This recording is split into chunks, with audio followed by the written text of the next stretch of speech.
제가 뭔가 잘못 건드린 것 같은데 6시 2분이 되어버렸군요. 마이크 테스트를 해보겠습니다. 혹시 입장하신 분이 있습니까?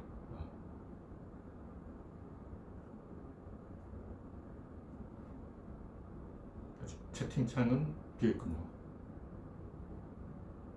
지금 제가 카메라를 일정 각도로 맞춰놔서 네, 반갑습니다.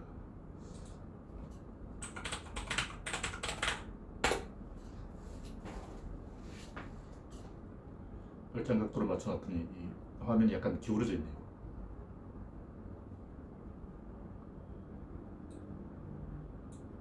네, 6시 2분이 되었으니까 시작해보겠습니다. 차우님이 좋은 질문을 해주셨는데, 사실 기본적인 철학이라든가 이런, 그러니까 학교에서 배우는 모든 철학을 이 한마디로 압축시켜서 말할 수 있어요. 차우님 질문은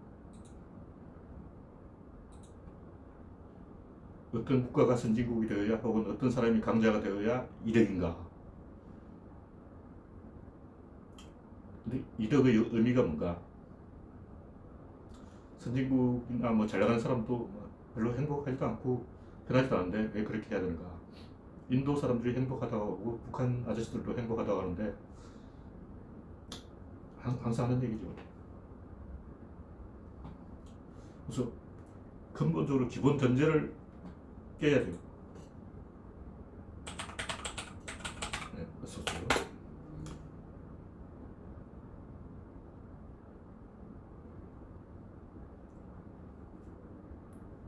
행복이라는 전제 자체가 틀린 얘기죠. 오세요라고 쓴다. 그래서 에세이라고 쓰거든요. 제가 좀 수리탁골 유사.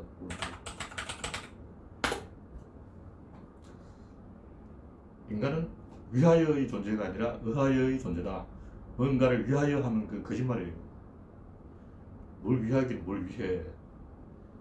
왜 위하여라고 말하냐면 그렇게 말하기가 굉장히 쉬워요. 다시 말해서 무엇을 위하여라고 하는 말은 굉장히 행복을 위하여, 뭐 사랑을 위하여, 쾌락을 위하여, 즐겁기 위하여, 잘 먹고 잘 살기 위하여 이런 말은 굉장히 하기가 쉬워요. 근데 맞는 정답을 이야기하면 그 언어로 표현하기가 힘들어요. 에너지에 의하여. 에너지가 뭐냐고. 에너지가 뭐냐면 이 가슴이 후끈 달아오르고 몸에서 열이 나고 손이 덜덜 떨리고 흥분하고 가만히 설 수 없는 상태. 그게 에너지예요. 그럼 그걸 뭐라고 표현해야 되냐? 그 표현할 말이 없어. 다시 말해서 인간은 아직 에너지를 표현할 말을 찾아내지 못하는 거예요. 굳이 말하면 뭐 동기, 열정, 뭐 신념 이런 식으로 이야기하는데 그건 적절한 표현이 아니고 인간을 움직이는 것은 에너지다. 에너지를 주는 것은 계획이다. 이념이다. 집단 무의식이다. 사회적 본능이다. 근데 뭐 사회적 본능 때문에 내가 뭘 했어. 오늘 내가 사회적 본능 때문에 여자친구에게 고백을 했어. 이렇게 말하면 안 되잖아요. 그건 창피한 거지. 왜 데이트를 신청했어? 아, 그것은 나의 사회적 본능 때문이야. 이렇게 하다가는 여자친구한테 딱지 맞는다고. 이뻐서 그랬다. 뭐 이렇게 해야지. 그냥 동물적 본능 때문에 전화번호를 따려고 했다. 이렇게 말하면 혼나죠. 솔직하게 말할 수가 없는 거야. 그래서 인간을 움직이는 것은 집단 무의식, 뭐 평판, 미신, 체면 이런 건데 그것은 말로 표현하기 힘든 거예요. 창피한 거야. 체면 때문에 이렇게 했어. 일단 노래자랑 대회였는데 왜 나왔냐 그러니까 아 체면 때문에 나왔습니다. 이렇게 말하면 안 되죠. 그래서 인간은 이 진실을 표현할 언어가 없는 거예요.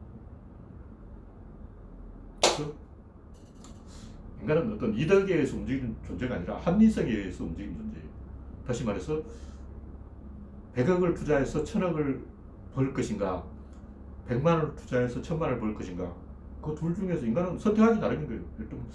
어떤 사람은 주식을 해서 10억을 벌었다는데 나는 청소를 하면서 100만 원밖에 못 버네. 이렇게 비교할 필요가 없는 거예요. 자기가 계획을 세우고 그 계획을 달성했느냐가 중요한 거지, 뭐 돈 액수 이건 중요한 게 아니에요. 다시 말해서 이 높은 레벨을 올라가서 스트레스를 받고 개고생을 하는 게 좋으냐, 노숙자가 돼서 그냥 하루를 편하게 보내는 게 좋으냐, 이게 둘 중에서 어느 게 정답이라고 말할 수 없는 거예요. 그럼 정답은 뭐냐? 정답은 합리성이라는 거죠. 합리성이라는 것은 자기가 계획을 세우고 그 계획대로 되면 그게 합리성이에요. 근데 계획이 어긋나면 그건 비합리적이에요. 안철수는 왜 비합리적이냐? 안철수는 계획대로 안 됐어. 미통당은 자기가 원하는 거하고 반대로 돼버렸잖아. 폭로전을 하면 지지율이 올라가겠지 하고 폭로를 했는데 지지율이 오히려 떨어졌다고. 이건 비합리성이죠. 그래서 소는 풀만 먹어도 행복해. 그래서 소는 불행해. 그냥 풀을 먹으니까 나는 고기 먹는데, 이렇게 말하면 안 되고, 소는 풀을 먹을 때 행복한 거예요. 개는 인간에게 꼬리칠 때 행복하다고. 개는 비굴해. 개는 자존심도 없나? 개는 왜 그 모양이지? 개는 왜 꼬리나 치고 있을까? 잘해봤자 남은 집 지키는 역할만 하고 말이야. 수인가? 뭐 이런 식으로 개를 비하해봤자 그건 의미가 없는 거예요. 개는 집 지키는 게 행복하다고. 그래서 합리성을 따라가야 된다. 그래서 합리적인 의사결정을 하면 그게 정답이고, 비합리적인 의사결정을 하면 그건 잘못된 거죠. 비합리적인 의사결정은 어떠냐면 내부에서 모순이 나서 계속 충돌을 일으키는 거예요. 예를 들면 이렇게 하겠다고 다음날 또 저녁에서 그 반대로 하고, 오늘 아침에 담배를 끊어야지 해놓고 또 저녁 되면 담배를 피우고, 이렇게 왔다 갔다 하는 것은 비합리적인 거라는 거죠. 계획을 세우면 그 계획대로 해야 되는 거예요. 근데 일단 운동선수가 돼서 챔피언이 돼야지 해놓고 다음날 또 술 먹고 시합에 지고, 이렇게 자기가 정해놓은 목적대로 가지 않고 엉뚱한 길로 계속 충돌을 일으키면 그것은 비합리적인 것이다. 그래서 뭐 이덕이라든가 뭐 성공, 출세 이런 게 판단 기준이 아니고 합리성이 판단 기준이다. 그래서 합리성을 얻으려면 그 내부 충돌과 모순을 일으키지 말아야 돼. 그럼 군대 같은 경우는 월급을 안 주잖아요. 요즘은 월급을 좀 주지만 우리 때는 제가 1학년 때 8,700원을 받았어요. 8,700원 가지고 뭐 할 거냐고. 월급이 너무 적은 거죠. 그러면 군대에서 만족을 얻으려면 어떻게 되냐면 부하를 갈구해야 되는 거예요. 그래서 제가 최근에 동작그만 그 옛날 개그 코미디 이야기를 했는데, 동작그만이라는 프로그램을 지금 보면 비참해요. 그때는 폭력과 구타, 을차례가 난무하던 시절이어서 그것도 재미라고 막 이야기하는데, 요즘 군대는 그렇게 안 하겠지만 그렇게 하면 안 되죠. 그러니까 고참들은 부하를 갈구는 재미로 사는 거예요. 이등병들은 다 스트레스를 받아서 두통을 알아요.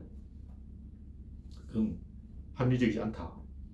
왜? 월급을 안 주니까. 월급을 많이 주면 이등병을 괴롭히지 않는다고. 왜냐하면 월급 받아서 그 돈을 어디에 쓸까 그 계획 세우기 바쁘기 때문에 이등병을 괴롭힐 시간이 없죠. 그래서 인도라든가 뭐 방글라데시라든가 부탄이라든가 이런 나라에서, 특히 북한에서 행복하다는 것은 아무런 의미가 없어요. 행복이란 건 주관적이고 상대적인 거기 때문에 행복 교육을 시키면 행복해지는 거예요. 전 국민을 한 자리에 모아놓고 오늘부터 너희는 행복해 하고 행복 하루 종일 그렇게 교육을 시키면 당연히 행복하죠. 그러니까 억지로 이 강요된 행복은 의미가 없다. 불행하더라도 이 목적을, 계획을 세우고 그 계획을 성공시키는 게 의미가 있는 거예요. 그래야 사건이 다음 단계로 연결돼. 그것이 의미가 있다. 그래서 우리가 의미가 뭐냐 이걸 생각을 해봐야 돼. 의미가 있는 것은 사건이 기승전결로 계속 연결되어 가는 거예요. 질, 입자, 힘, 운동량으로 계속 가야지. 질에서 가다가 입자가 다시 질로 가고 왔다 갔다 하면, 사건이 계속 실패하면 그것은 의미가 없죠. 예를 들면 난 공무원 시험에 합격하겠어 이러고 막 공무원 시험 공부를 안 하고 계속 게임을 하고 있어. 그 주호민 만화에도 나오지만 공무원 시험에 합격하겠어 했으면 공무원 시험 공부를 해야지. 계속 게임을 하고 게임의 달인이 되었어. 그것은 제가 중대한 실수를 했네요. 큰일 났네. 마이크를 안 달았어.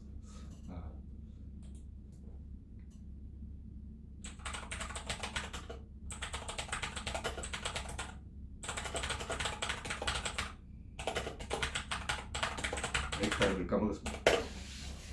네, 이거 지금 마이크를 달 수가 없는데 안 가져왔죠.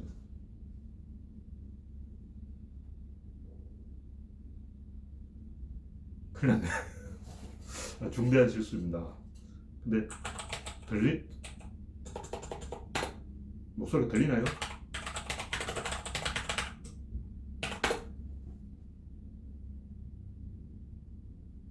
네, 들린다니까 일단 해보겠습니다. 마이크를 집에 놔두고 잊어먹고 안 갖고 왔는데 그 설치한다는 것도 까먹었어요. 이런 멍청한 실수를 하다니 제가 정신이 좀 오락가락합니다. 아이씨, 치명적인 실수를 하다니. 죄송합니다. 일단 이제 마이크가 안 들린다고 하기 때문에 조금 더 카메라 가까이 왔습니다. 가까이 오면 조금 더 잘 들리겠죠.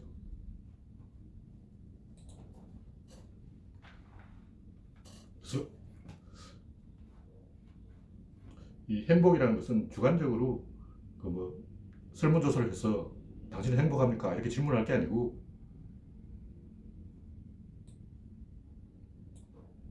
객관적인 지표로 행복을 판단해야 돼요. 건강, 교육, 가정, 평균 수명 이런 것으로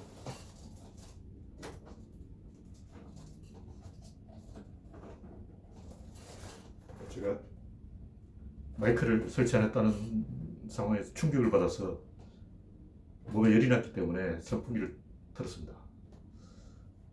치명적인 실수네. 10분에 진행했는데 할 수 없습니다. 계속 하겠습니다. 소리가 좀 잘 들리기를 바라고 볼륨이 적으면 조금 볼륨을 높이고 들어주시기 바랍니다. 근데 가난하지만 행복한 사회를 꿈꾸는 사람들이 많이 있습니다. 근데 그게 성격이 이상한 사람의 자기소개예요. 그런 사람이 제가 봤을 때 5명 중에 1명 정도 돼요.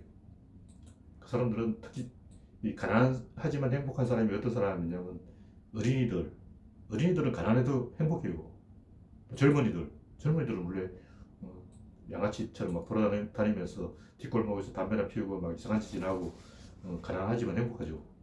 가난하면 불행한 거는 나이 먹으면 불행해져.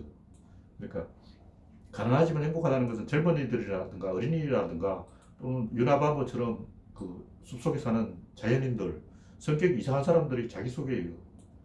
그 아스퍼그인들이 그런 소리를 하는데 그런 아스퍼그인들의 헛소리에 넘어가면 안 됩니다. 어떤 상황에 인간은 행복한가? 인간이 행복한 것은 계획을 세우고 그 계획을 뜻대로 달성하면 행복한 거예요. 나이가 들수록 계획을 세우고 그 계획을 달성하려면 돈이 필요한 거예요. 그리고 사람들이 자기 말을 들어줘야 돼. 안 들어주면 불행한 거죠. 그래서 차원의 질문이 뭐냐면 선진국과 강대국이 가보니까 선진국에 가봤더니 별로 행복한 것 같지도 않고 좋지도 않은데 무슨 그게 의미가 있냐. 선진국과 강대국은 의사결정권이 있어요. 그래서 인간은 권력을 추구하는 동물이며 이 의사결정을 하는 게 그것이 의미라는 거죠. 그래서 의사결정을 누가 하냐. 일단 조선왕조가 이 일본이 침략하니까 국제회의에 대표단을 보냈지만 의사결정을 할 수가 없었어요. 그러니까 조선 독립하고 싶은데 독립하지 못했다고. 그러니까 자기가 의사결정을 못하는 거예요. 근데 선진국은 의사결정을 할 수 있고 강대국은 의사결정을 할 수 있다. 그런데 차원의 질문은 돈을 벌어봤자 결국 다른 사람이 다 줄 거 아니야. 돈을 뭐 저승에 갖고 갈 수도 없고. 근데 그게 무슨 의미가 있냐. 인간은 권력을 추구하는 동물이기 때문에 돈을 주는 게 권력이라는 거죠. 그러니까 돈을 주는 것이 인간이 추구한 다른 사람에게 돈을 주는 것이 삶의 의미다. 이게 왜 중요하냐면 군대를 가보면 말이에요. 군대를 가보면 돈을 안 주고 권력을 행사해요. 돈을 주고 권력을 행사하는 게 정답이라는 거죠. 그러니까 자본주의와 공산주의 차이는 자본주의는 다른 사람에게 돈을 주고 권력을 행사하고 공산주의는 돈도 안 주고 그냥 권력을 행사해요. 누가 그러잖아. 당간부들이 그렇게 하는 거예요. 공산국가에서는 이 자본주의 국가든 공산국가든 권력을 휘두르는 건 똑같은데 돈을 주고 휘두르냐 안 주고 휘두르냐 요 차이밖에 없다 이런 얘기죠. 그래서 아주 고립된 곳에 이상향을 만들고 그 가난하지만 행복하게 고루 살면 되지 않겠는가. 그렇게 이상사회 실험을 해서 성공한 데가 지금까지 없습니다. 그러니까 성공 근처까지 간 데는 많이 있어요. 뭐 이스라엘의 뭐 키부츠라든가 뭐 이런 것도 있고, 라제리시 섹스공화국을 만들려다가 실패했고, 모르몬교들도 유타주로 가서 집단 이주를 해서 잠시 동안 행복했죠. 그게 한 30년 돼요. 근데 인구가 계속 증가해서 백인들이 뉴욕항에 배 타고 특히 아일랜드인과 독일인들이 계속 몰려와서 유타주에도 너무 많이 사람이 몰리니까 결국은 그게 안 되는 거죠. 그러니까 극소수가 저 산골에 사회주의 공동체를 만들고 자기들끼리 행복하게 살 수는 있어요. 전혀 불가능한 건 아니야. 그냥 그것이 진정한 행복이 아니고 그냥 사이비 종교예요. 사이비 종교의 행복은 부분적으로 가능하다. 그래서 인간은 권력을 추구하는 동물이고 권력을 균일하게 나누고 권력을 행사하면서도 다른 사람에게 욕을 안 먹으려면 돈을 주는 수밖에 없어요. 돈 안 주고 권력 행사하면 당하는 사람이 얼마나 기분 나쁘냐고. 근데 인간은 원래 권력을 휘두르는 동물이기 때문에 거기서 벗어나서 다른 제도는 없다는 거죠.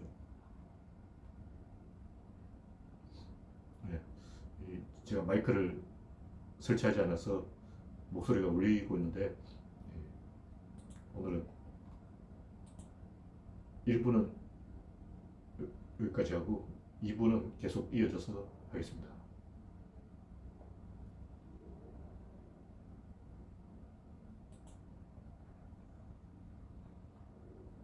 이분은 언어가 중요하다. 최근에 계속 하고 있는 얘기인데, 보통 사람들은 내 생각은 이래, 네 생각은 어때? 하고 자꾸 생각을 이야기하는데, 생각이라는 것은 하루에 100가지도 만들어낼 수 있는 거예요. 저는 어릴 때 나 자신을 이제 서로 역할을 나눠서 한쪽은 자본주의 편, 한쪽은 사회주의 편 이렇게 해서 나는 자본주의니까 자본주의가 오라 이렇게 주장하고, 또 반대편에서 아니야 난 사회주의니까 사회주의가 오라. 심지어 또 제3의 인격을 만들어서 너 둘 다 틀렸어, 자본주의 사회주의 둘 다 틀렸어, 이게 정답이야, 뭐 이런 식으로 나 혼자 논쟁하는 놀이를 했어요. 생각놀이죠. 그러니까 생각이라는 것은 항상 반대 생각이 있어요. 이런 생각이 있으면 저런 생각도 있다. 공자 생각이 있으면 노자 생각도 있고, 이론론 생각이 있으면 다원론 생각도 있고, 강자의 철학이 있으면 약자의 철학이 있고, 둘 다 필요한 거죠. 제가 이제 강자의 철학을 강조하지만 약자의 철학도 필요한 거예요. 근데 약자한테 필요한 거예요. 근데 이 꼼수라든가 뭐 속임수 이런 것도 필요하지만 그 도둑놈한테 필요한 거지 정상적인 특히 그 지도자에게 필요한 건 아니죠.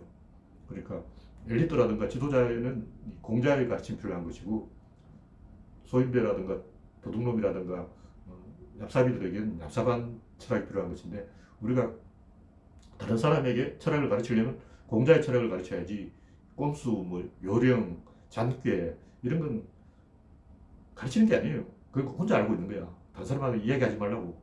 나도 요령이나 꼼수 이런 거 많이 알고 있는데 말 안 해요.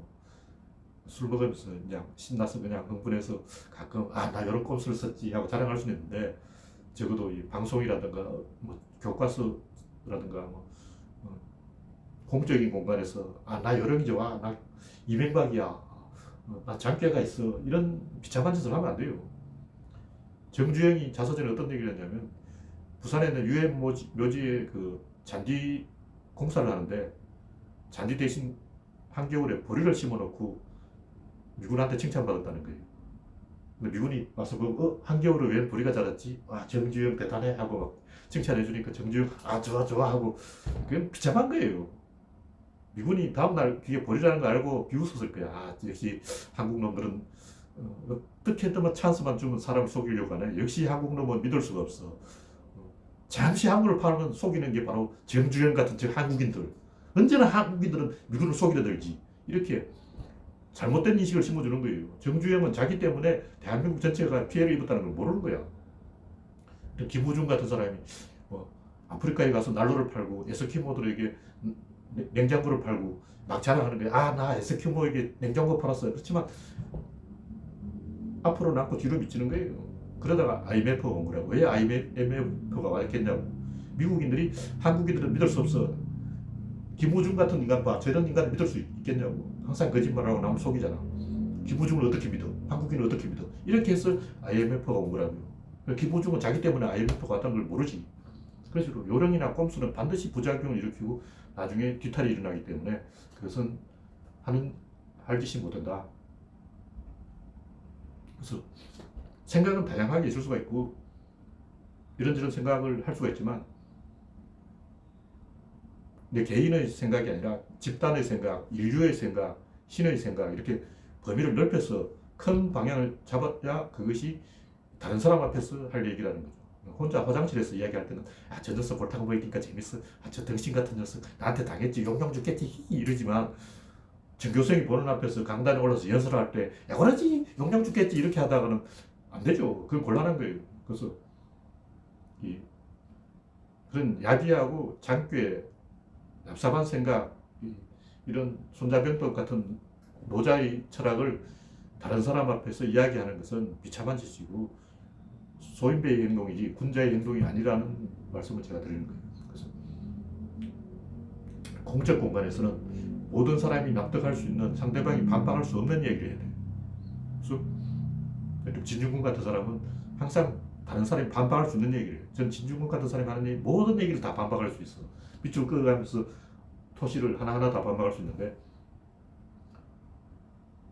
제가 어릴 때 생각놀이를 하면서 나 혼자서 1인 다역을 하면서 모든 논리를 격파하는 논리를 개발했기 때문에 그것이 가능합니다. 그래서 제가 최근에 그 하버드 철학 수업이라는 책을 봤는데 온갖 주의를 다 소개시켜 놨어요. 이론론, 이원론, 다원론, 무슨 론, 무슨 론, 무슨 주의 잔뜩 소개해 놓고 아, 이 주장은 반박할 수가 없어. 아, 이 주장은 완벽해. 아, 이 주장은 결코 반박할 수가 없으니까 결국 우리는 실용주의자답게 이 결과, 좋은 결과만 챙기자고. 그래서 어떤 주장이 옳은지 그런지 뭐 기독교든 불교든 다 받아들이면서 그 중에 이익되는 것만 챙기면 돼. 이런 비겁한 주장을 하고 있는데 한심한 거예요. 그 철학이 아니야. 그걸 개똥철학이라고 하는 건데 지 혼자 알고 있어야지. 그런 것을 공적 공간에서 떠들면 그게 안 돼요. 그게 멍청한 짓이야. 그게 김우중이나 정주영 같은 사기꾼들이 하는 짓이라고. 그게 한국의 국격을 떨어뜨리는 거예요. 그래서 저 같은 사람이 하버드를 비웃고 있죠. 그래서 다른 사람이 절대로 반박할 수 없는 주장을 해야 한다. 최근에 제가 예수의 이야기를 했는데 예수는 그 바리새인이든 사두개인이든 어떤 논리 공격을 하면 그걸 다 박살을 내고 상대방이 반박할 수 없는 주장을 했어요. 예수의 주장을 반박할 수 없어. 그것이 예수는 언어가 다른 거예요. 그러니까 생각이 다른 게 아니고 언어가 다르다는 거죠. 언어를 더 좋은 언어를 가지려면 어떻게 되냐? 룰이 달라야 돼요. 그러니까 올바른 룰에 의해서만 더 차원 높은 언어를 가질 수가 있는 거죠. 그래서 우리는 아, 예수님이 이렇게 말했어. 아니야, 예수님이 저렇게 말했어. 이렇게 자꾸 생각을 가지고 이야기하는데 그건 잘못된 생각이고 생각은 하루에 100개도 만들 수가 있는 것이고 예수는 언어가 다르고 그 언어 이면에 룰이 달라요. 룰이 다른 이유는 뭐냐면 사건이 달라. 예수는 어떤 사건에 올라타고 있는가? 하나님의 사건. 다시 말해서 예수는 신이라는 관점에서 세상을 바라보고 신의 사건에 올라타고 신의 사건의 운전기사가 되어서 신의 사건에 운전사라는 관점에서 세상을 바라보고 있기 때문에 바리새인이라든가 사두개인이라든가 율법사라든가 이런 사람들하고는 대화가 안 되는 거죠. 아예 이 차원이 다르고 레벨이 다르고 청위가 다르고 관점이 다르다. 그래서 우리는 좀 더 높은 룰을 가지고 더 중요한 사건을 가지고 이야기를 해야지. 예를 들면 행복이라든가 이런 작은 사건, 행복이라는 것은 굉장히 달성하기 쉬워요. 그냥 술 한잔 먹으면 행복해져. 담배 한 대 피우면 행복해진다고. 마약 먹으면 행복해져. 그냥 나는 신이다 하고 생각하면 행복해져. 그냥 상상을 하라고. 아, 난 왕이야. 행복해. 난 왕이니까 행복해. 나 잘났어. 나 얼굴이 미남이잖아. 행복해. 화장을 막 하고 거울을 보고 나는 공주님이야. 난 너무너무 이뻐. 그럼 행복하잖아. 자아 노치에 빠져 있으면 행복하다고. 그리고 행복은 그냥 어, 누구든지 30초 만에 가능하기 때문에 그건 의미가 없는 것이고, 진짜 가치 있는 것은 의미라는 것이고, 의미란 사건을 연결시켜 가는 거예요. 어떤 사건을 일으키고 그 사건을 다음 단계로 계속 연결시켜 가는 게 의미가 있다.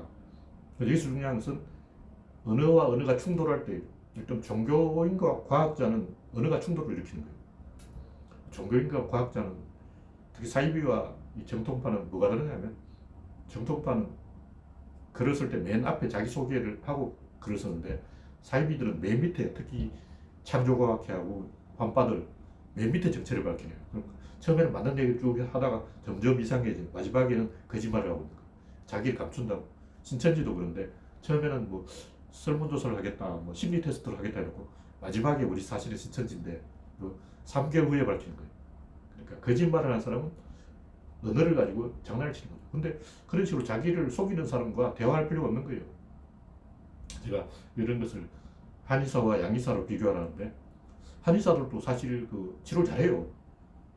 실력이 없는 게 아니야. 그냥 몇 년 동안 공부했거든. 엄청나게 한의사들도 양의학에서 하는 정통의학을 다 공부하는 거예요. 한의사라고 한약만 배우는 게 아니고 한약 그 배울 거 없어. 우리나라 한약 약재가 몇 종류 안 된다고. 그러니까 한의사가 한약을 공부할 건 거의 없고 양의학을 다 배운다고. 근데 써먹지 못하는 거야. 왜냐, 뭐 병원에서 쓰는 CT 촬영 장치라든가 이런 것을 MRI라든가 이런 걸 한의사가 못 쓰게 하는 거지. 근데 양의사는 왜 그걸 못 쓰게 할까? 내가 양의사라도 못 쓰게 하지. 그렇죠? 각국에 다 의사협회가 있는데 협회끼리 교류를 하는 거예요. 일단 내가 의사인데 최신 의료 기술을 개발했다. 다른 나라에 알려주는 거예요.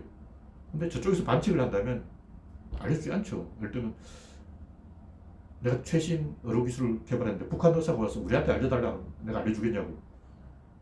적인데 저 북한 사람들은 우리를 침략하려고 하는데 내가 왜 적국에다가 이 좋은 의료 기술을 알려주지?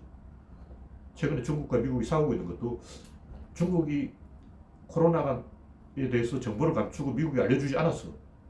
근데 왜 미국은 백신을 개발한 다음에 중국이 줘야 되지? 이건 줘야 돼요. 왜냐하면 중국에서 미국으로 계속 사람들이 오기 때문에 코로나를 막으려면 적국이라도 백신을 줘야 돼. 근데 이 양의사가 한의사에게 CT 촬영 장치라든가 이런 첨단 기술을 주면 줄수록 손해인 거죠. 저쪽에서는 반칙을 하는데 이쪽에서는 규칙을 지키면 룰이 다르기 때문에 결국 충돌하고 한쪽이 손해보는 장사를 할 일이 없다는 거죠. 그래서 우리가 선진국의 과학을 배우려면 창조과학이라든가 환파라든가 이런 걸 짓을 하지 말아야 돼요. 중국 사람들은 다 오해하고 있다고. 우리나라 사람이 전부 환파인 줄 착각하고 있는 거예요. 그래서 중국 네티즌들은 그 가오리 빵처들은 중국도 한국이라며, 중국도 한국이라고 주장한다며 하고 막 오해하고 있는 거예요. 근데 일부 한국의 상태가 안 좋은 사람들 때문에 우리나라 역사학계 전체가 피해를 입는다고. 그래서 옛날에 일본의 그 어떤 사이비 구석기 연구학자가 가짜로 그 구석기를 만들어서 땅속에 파고들어 놓고 발굴하고 이런 사기를 치다 걸렸는데, 그때부터 다른 나라 그 학자들이, 고고학자들이 교류를 안 해요. 그래서 일본에서 막 그걸 인정받으려고 우리나라에 와서 막 매달리고 우리나라 학자를 보내달라 하고 막 우리가 이런 걸 발견했는데 인정해달라 하고 하소연을 하고 막 그런 일이 있었어요.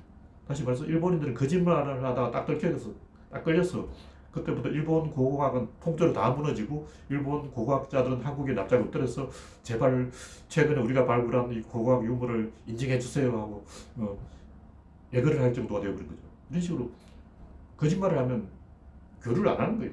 교류를 완전히 끊어버려요. 그러니까 말을 안 한다는 거죠. 이 이야기는 뭐냐면,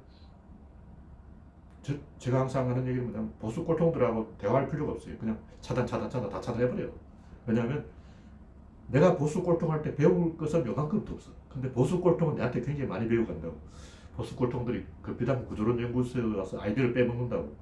이쪽에서 그쪽으로 가는데 그쪽에서 이쪽으로 안 온다는 거죠. 배울 게 없어. 내가 그 사람들에게 배울 게 요만큼도 없다고. 근데 그 사람들은 나한테 배울 게 많아. 그래서 항상 내 아이디어를 그 사람들이 빼먹기 때문에 이 보수 꼴통과 대화해봤자 나한테 이득이 하나도 없죠.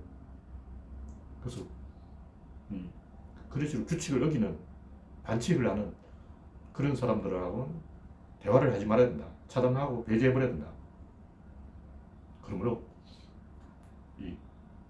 왜 공자의 길을 가야 되고 노자의 길을 가면 안 되는가? 왜 오자병법이 옳고 손자병법을 하면 안 되는가? 그것은 정통파들은 이단이나 사이비들을 하고 대화를 안 하기 때문에 그래요. 자기 지식을 예를 들면 우리가 뭐 새로운 발명을 했다. 상대방한테 안 준다는 거죠. 예를 들면 인터넷은 미국이 군사 복조를 만든 거예요. GPS. 이것도 그 클린턴 대통령이 공개한 건데 만들지 모르겠어요. 원래 GPS 기술을 전 세계에 공개할 이유가 없는 거예요. 미국만 독점할 수 있다고. 근데 만약 냉전이 그대로 유지가 됐다. 미국과 소련이 냉전 상태에 지금 머물러 있다면 미국이 절대 GPS 기술을 소련에 안 주죠. 미쳤다고 주냐고. 좋은 기술인데 왜 그걸 내가 남줘? 줄 이유가 없는 거예요. 그래서 이 강자의 철학이 있고 약자의 철학이 있고 정통 기술이 있고 꼼수와 요령이 있는데 꼼수와 요령을 쓰는 게 재주다 하고 그런 것만 탐하는 사람들이 있다면 정통파들은 그런 사람들하고 대화할 이유가 없다. 그런 사람들은 다 강퇴시켜버리고 구조론 연구소 오면 다 잘라버리고 지식을 제공하지 않습니다. 그러니까 거짓말하는 사람, 반칙하는 사람, 속임수 쓰는 사람 이런 사람들은 좋은 기술이 있으면 안 준다는 거예요. 특히 지금 중국이 계속 반칙을 하고 있는데 유굴의 수용소를 만들고 인도에서는 막 온 막대기에다가 쇠봇을 박아서 휘두르고 인도 사람 20명을 때려 죽였다는 거예요. 그런 짓을 하는 한 인도 사람이 화웨이 제품을 쓸 이유가 없죠. 그러니까 반칙하는 사람에게는 기술이나 첨단 기술을 안 주기 때문에 결국 반칙을 하면 손해를 본다 이런 얘기죠. 그래서 이런 역으로 반칙하는 사람들은 적극 배제하는 게 우리의 전략이다. 그래서 보수 꼴통이 나는 생각이 다른데 하고 구조론 연구소에 오지만 나는 다 차단해버리고 그 사람한테 좋은 구조론 아이디어를 제공하지 않습니다. 좋은 걸 왜 줘? 좋은 건 내가 먹지 왜 다른 사람이 주느냐. 그래서 다른 사람과 지식을 공유하려면 룰을 지켜야 되는 거예요. 축구 시합을 하는데 나는 반칙을 하겠어. 이런 생각을 하는 사람들에게는 난 생각이 달라. 난 반칙할 생각이야. 이러면 안 된다는 거예요. 그런 사람은 잘라버리고 시합에 안 끼워주는 거예요. 같이 시합 안 해. 거짓말하고 반칙을 하는데 내가 왜 그런 사람과 같이 시합을 하느냐. 그래서 생각이 같다. 이것은 별 의미가 없는 것이고 언어가 달라야 하고 언어 이전에 룰이 달라야 하고 룰 이전에 사건이 달라야 된다. 그 사건은 인류 문명의 진보라는 사건으로 정해져 있어요. 왜 그렇게 되냐면 인간이 에너지 때문에 그래요. 인간은 에너지가 있는 동물이기 때문에 인간이 식물이라면 안 그랬을까? 왜 인간이 그렇게 하지? 인간 동물이니까 그렇게 하는 거예요. 에너지가 있기 때문에 그렇게 하는 거예요. 그렇게 할 수밖에 없어. 필연적으로 그 방향으로 가게 된다. 왜냐하면 인간이 에너지가 점점 증가하기 때문에. 왜 사회가 한 방향으로 갔냐면 에너지가 점점 증가하고 인구가 점점 늘어나고 지식이 점점 늘어나고 기술이 점점 발전하기 때문에 결국 그 방향으로 갈 수밖에 없는 거예요. 혹시 질문 있습니까? 오늘은 실수로 마이크를 설치하지 않는 바람에 좋은 방송을 하지 못했습니다. 그래서 원래는 좀 더 오래 하려고 했는데 방송 상태가 안 좋기 때문에 2부로 마치겠습니다. 방문해 주신 분 감사합니다. 방송을 종료하겠습니다.